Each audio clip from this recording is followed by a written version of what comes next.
Welcome to Derbyshire farmers. Have you ever heard of hairy shaker lambs? It's a strange-sounding name, but it refers to a real and serious condition affecting flocks in the UK and elsewhere.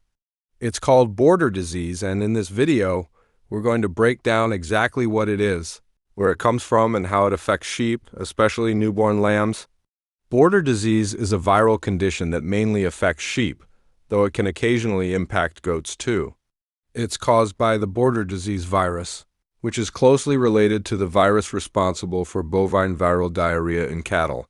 The name border disease actually comes from the area where it was first recognized, the border region between England and Wales. The disease is most dangerous when pregnant ewes are infected.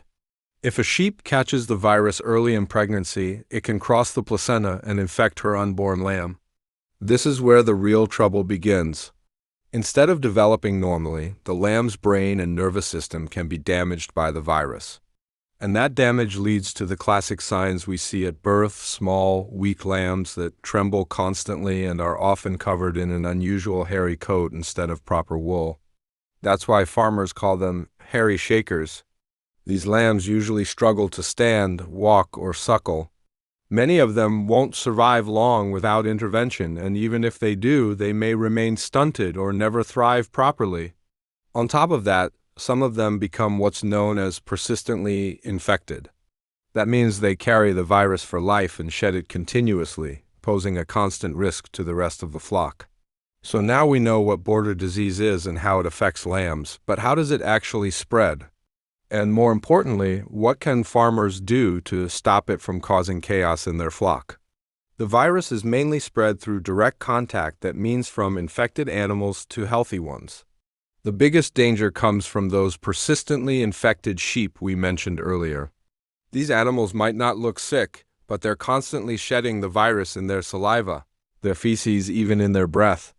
If they mix with healthy sheep, especially pregnant ewes, they can spread the infection without anyone realizing. Once a pregnant ewe catches the virus, particularly in the first half of gestation, it can infect the unborn lamb. That's how you end up with those trembling, underdeveloped lambs at birth. So, preventing infection during pregnancy is absolutely crucial. There's no vaccine for border disease in the UK, which means prevention relies entirely on biosecurity and good flock management. That includes keeping a closed flock if possible, so not buying in sheep from other farms, or if you do, making sure they're properly quarantined and tested before joining the rest of your animals. Testing for the virus is important, especially if there's been an outbreak or you suspect it might be present. Persistently infected animals can be identified through blood tests or tissue samples, and unfortunately, the only way to stop them spreading the disease is to remove them from the flock. Some farmers have successfully eradicated border disease from their flocks using careful testing and strict controls. It takes effort, but it can be done, and it makes a huge difference to lamb survival, growth, and overall flock health. In the last two parts, we looked at what border disease is and how it spreads, but how do you actually spot it on the ground? And what should you do if you think your flock might be affected? The most obvious sign of border disease is in the lambs themselves, especially newborns. These lambs are often small, underweight, and weak at birth. They may struggle to stand or suckle, and one of the classic signs is a continuous tremor, the head and limbs shaking, even when the lamb's at rest. You might also notice that the coat doesn't look quite right. Instead of soft wool, affected lambs often have a coarse, hairy fleece. That's where the nickname hairy shaker comes from. It's not just cosmetic, it's a sign that something went wrong in the womb. But symptoms can vary, and not all affected lambs are obvious straight away. Some die within days. Others may survive but fail to thrive, never growing properly or remaining weaker than the rest of the flock. And some might look completely normal but still carry and spread the virus silently. If you suspect border disease, the first step is to get a proper diagnosis. Testing. If you're dealing with a suspected case of border disease in your flock, or if you just want to check your animal's status, there's a useful test available through SRUC that can give you clear answers. It's called the border disease antibody test, and it works by checking whether an animal has antibodies against the border disease virus. In simple terms, if the test comes back positive, it means the animal has been exposed to the virus at some point. The test used is a blocking ELISA, which can sound a bit technical, but here's how it works. This method measures something called the SN%, that's the sample to negative percentage. The key thing to remember is the lower the number, the stronger the presence of antibodies. SN% 50% or less equals positive. SN% above 50% equals negative. So if your result shows an SN% of 45, for example, that animal has tested positive for border disease antibodies. But if it comes back at 60, that animal's considered negative.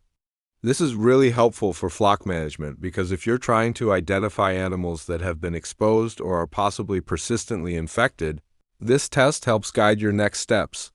However, it's worth noting that while the test shows past exposure, it doesn't confirm if the animal is actively shedding virus or persistently infected. You'd need further testing to confirm that. One important note, this test isn't validated for use on goats. It's designed specifically for sheep, so if you're working with mixed herds, that's something to keep in mind. As for pricing, it's pretty straightforward. The more animals you test, the cheaper it gets. For small numbers, you're looking at £9 and 50 pence per test. For 10 to 39 animals, it drops to £8 and 25 pence. And if you're testing 40 or more, the price goes down to £6 and 30 pence per test. SRUC lists the base price as £10 and 7 pence, which may include VAT or handling. Testing can play a key role in identifying hidden risks in your flock, especially with a disease like border that often flies under the radar. If you're unsure whether to test or how to interpret results, your vet or local animal health advisor can guide you through it. Your vet can take blood samples or tissue from aborted lambs, weak newborns, or suspect adults. Testing is the only way to know for sure. If border disease is confirmed, it's important to act quickly.